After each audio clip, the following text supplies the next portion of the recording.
this example, we are trying to solve this equation. So we want to know what the value of x is.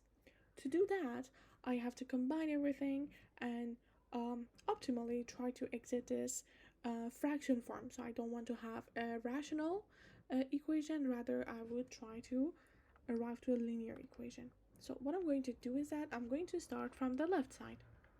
First, my goal is to put together these two fractions. How? By finding the common denominator.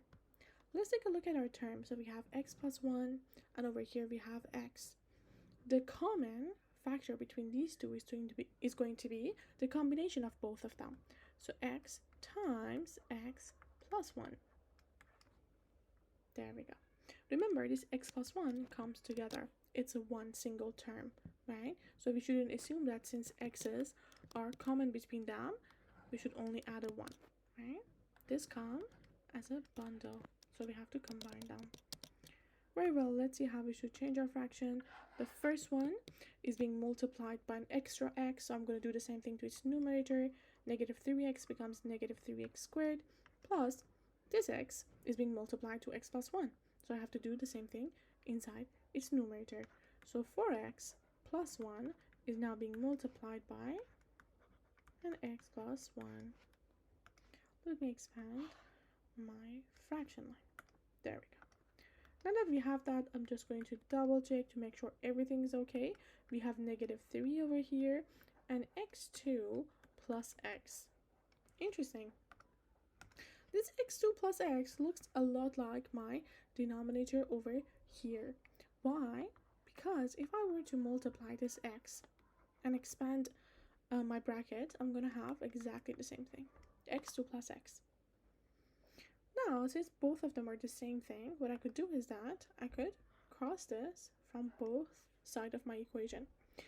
Technically speaking, we have to consider that x should not be 0 and x should not be negative 1 while we're doing that, right? Because we can't cross off zeros, but we're going to be left with only our numerators.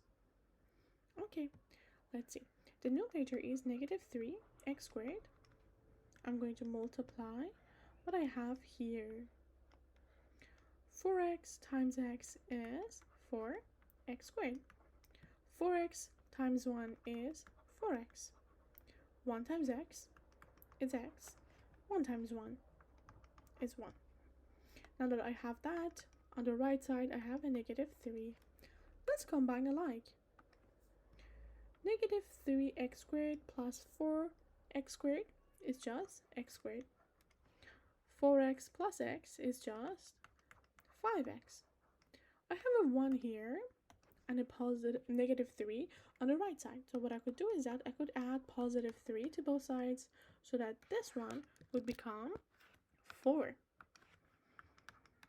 On the right side, I'm going to have 0. At the end, I just have a quadratic equation to solve. Let's factor it. My x's are inside.